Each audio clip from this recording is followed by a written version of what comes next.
Our next guest is one of the great football minds that I know in the game. I have known this man for a long time, but when I was a young broadcaster, he was a guy that kind of showed me the way, and I will forever be indebted to him. He's been such a good dude to me for so long and said yes to join us tonight on the show. So I was like, let's do it.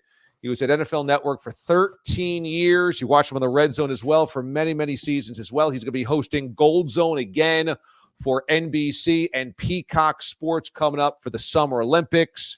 Our friend Andrew Siciliano. Andrew, how we doing? DA, they used to say the check is in the mail for the introduction. I'll say the Venmo is going to hit your phone momentarily. Thank you, sir. I'm doing well. How are you? I'm doing it. Oh, $6 for that. That's nice. That's like a cameo appearance for me. It's rounding up there to save $1 for the children. Yes. Your coverage of the NFL draft was outstanding on Twitter, and I thought the biggest story, as we all did, was the Michael Penix draft pick of the Falcons and what were they thinking. And I think there's two schools of thought here. Either this was the plan all along and they just hit it great, or something changed along the way and they definitely didn't tell Kirk Cousins about it. So which one do you think it was, and did you like how the Falcons went about it? Yeah, I don't like how the Falcons went about it, and it sure seems like they didn't tell Kirk Cousins, because if they had, and remember, he had been on stage earlier that night, they picked 8th, so like an hour earlier, he's on stage at like the Falcons draft party for all their fans.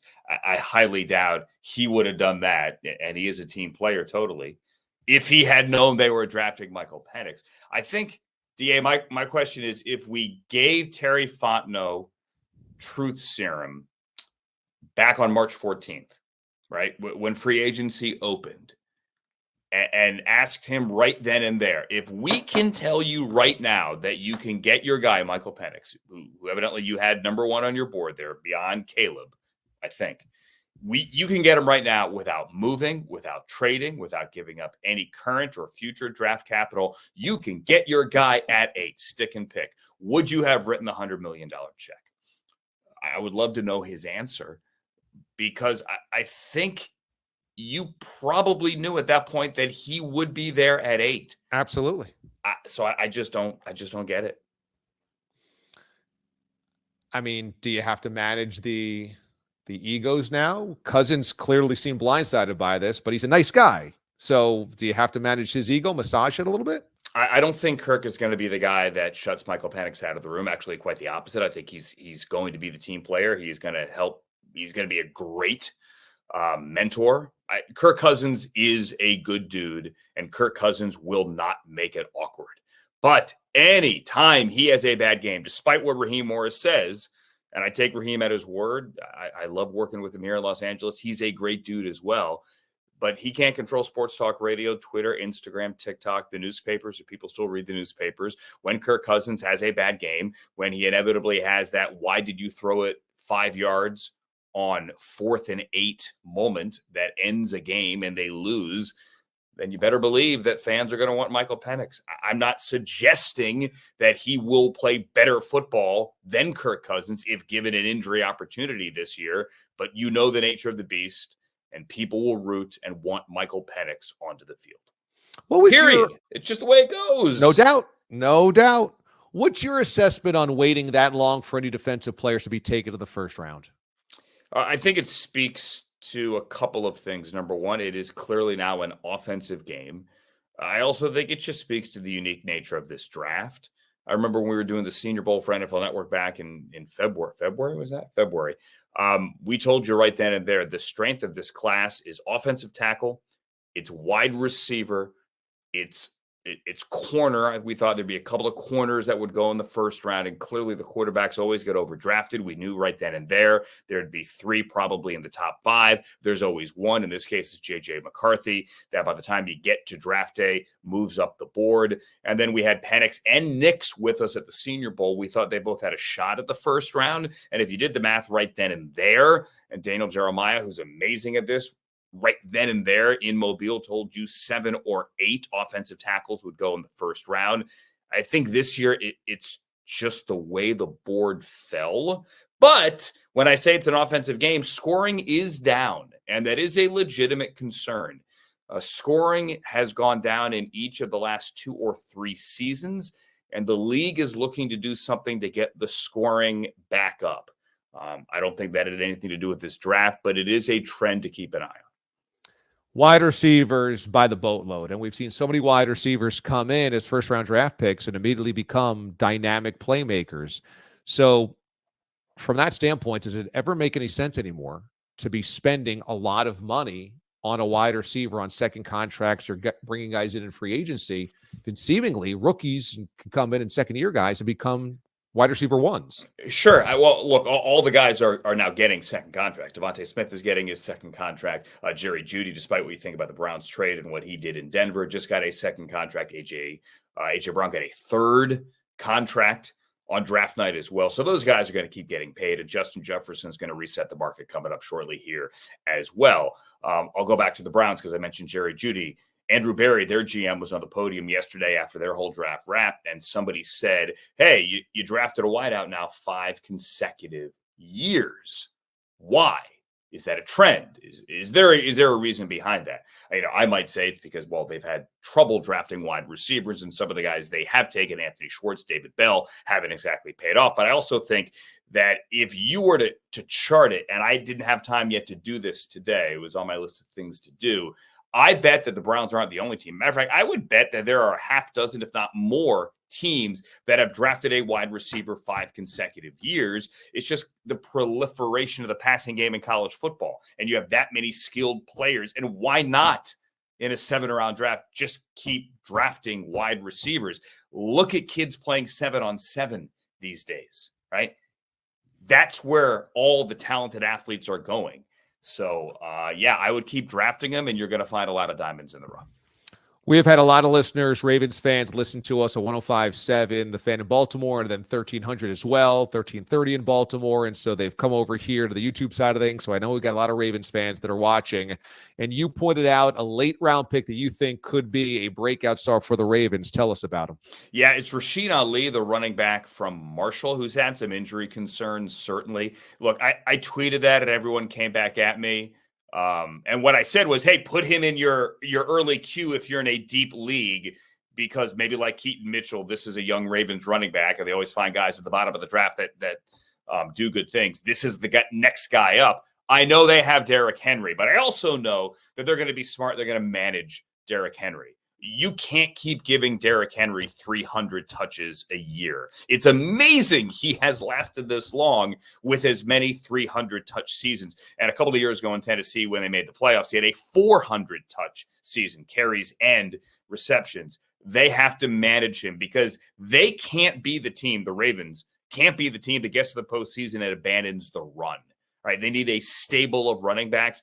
And I don't think Rasheen Ali is going to get 1,000 yards for the Ravens. Not at all. But there will be a point in the season, if you're in a deep league, where he rips off a couple of 100-yard games. Write it down right now. I all but guarantee. Okay, look at this. Andrew Siciliano giving us a little guarantee. I love it. It's not like you get a money back on that guarantee, right? I mean, this is on YouTube, right? I don't think you're charging. Are you to see the show? No, I'm not charging. We're not charging yet. But that's an Andrew Siciliano. Let's see, what is it? No risk, same game parlay. That's what we're looking at right now for that. For recreational purposes only. Do I still have to say that? I don't think I technically still have to say that, but I will say that for now. Okay. Yes, Rasheen Ali is that guy. Look, we had a run on running backs on day 3. How odd is it that our running back run is day 3? That's where this game has gone now. But I think Jalen Wright is a guy. I think Marshawn Lloyd is a guy as well, although he went day 2 to the Packers. This is not a star-studded running back class, but I think there are a lot of guys in this class that a couple of years from now we'll look back and say, you know what, they turned into pretty good players. I don't know if they're going to be Pro Bowl players, but I think there are a lot of value picks day 3 at running back, and Rasheen Ali is one of them. This summer, Andrew's going to be handling Gold Zone once again, his 3rd straight Olympics doing this for NBC Sports and the Peacock Network. So you are going to be all over the Olympics. Give us a little taste of what we can look forward to, seeing you on the Gold Zone and kind of getting our juices flowing this summer. Sure. So I'm excited for this. A little minor correction here. It's not the 3rd straight because we didn't do it when we had multiple Olympics in Asia and the time zones just didn't work. We did this first for Sochi and the Winter Games, came back and did it again for Rio and the Summer Games. So the third time we have done this. The previous 2 times were streaming, but streaming wasn't necessarily a thing then. Now that it's on Peacock, and Peacock had the Big Ten, and Peacock is a real thing now, we hope to get a really big audience. What it in essence is nonstop Olympic coverage, live cutaways all day, every day, 7 to 8 hours a day for the upcoming Paris Games. It's not going to be me. We're going to have multiple hosts coming in and out. It's going to be also a little bit of a studio show as well. So maybe if there isn't something going on, we're going to have studio analysts with us and bring it back inside to have, a different kind of conversation. But if there is something happening, and this is not going to be a situation in which stuff is embargoed. In other words, for years, it's like, well, we got to show this in prime time. Yeah. Let's not necessarily show it live now. That is not going to be the case. Nothing is going to be embargoed. So if there is a gymnastics event, if there is a track and field event, anything you want to see happening during the afternoon, you're at the office, put it on Peacock. You're at home, put it on Peacock. There's so many ways to watch streaming these days. Much, much different than when we first did this in 2014 for Sochi. I mean, that feels like 1,000 years ago. It's actually only 10. You can take it with you and watch it wherever. And if it's happening, you're going to see it. It's amazing. Now, July the 26th is when things start up for the Summer Olympics. And if you purchase Peacock because you wanted to see that NFL playoff game, now you have Andrew Siciliano and the Gold Zone. This is perfect for our fans. Peacock actually had a game. It's funny how people were, I don't want to say outraged, but it's funny how the public view of this changed in the postseason. They did on December 23rd, the Chargers and the Bills on a Saturday night at SoFi. That was an exclusive Peacock game, but it kind of flew under the radar. Mike Tirico out doing that game. Good game, a lot closer than people thought. The Chargers hung in there. The Bills eventually won, but that was an exclusive game. Came back, obviously, with the playoff game. Amazon's going to get a playoff game this year, but yeah, wall to wall on Peacock, and great Big Ten coverage there as well every Saturday afternoon. That's right. Andrew Siciliano, one of the great football minds, as I'm saying in the game today. Like football minds. Yes, I mean, yes. Like all I can think of is like Russell Crowe, like up on the chalkboard, and like the numbers are levitating. I don't know if I'd go that far. There are people, DA, you're far too nice, that know far more football than me. I'm just an old man who's covered it for a long time. Well, you've been around the game for a really long time, and you've been around a lot of good football minds. And so you're the closest I have to a football mind because maybe you are one generation from the true football mind. But I didn't. You have Gale Sayers behind you. I didn't cover Gale Sayers. I didn't cover Randall Cunningham. Who else is there? I can't see in the shot. Let's see. I didn't. That's Barry up there, right? That's a Barry Sanders. Yeah. Okay. I didn't. Did I cover a Barry I game? think you might have. I was in Platteville, Wisconsin, living in a dorm, covering the Bears for their training camp the day Barry retired. Oh, wow. I would have thought there's an MAQ Bears-Lions game in there for you. There might. I'm trying to think. Maybe. I'm sure I'd have to go back and look. There was an MAQ. You have a Jordan one back there. Now I'm feeling There was an MAQ Jordan one. Actually, multiple. Someone posted today that it's the 27th anniversary of the double nickel against the Bullets. I did cover that. I mean, you covered a game involving the Washington Bullets, so that's a notch on your belt right there. There you go. Yeah, Jay Adonde tweeted. Jay Adonde, the great ESPN writer and everything, and now he's teaching at Northwestern. He tweeted, "I was at that game. I covered that game," and I went, "You know what? I was there too." That's pretty good. That's a good bucket list. Andrew Siciliano. Andrew Siciliano joining us here on the show. My man, thank you so much for doing this. I truly appreciate it. Hey, DA, I love that you're doing this on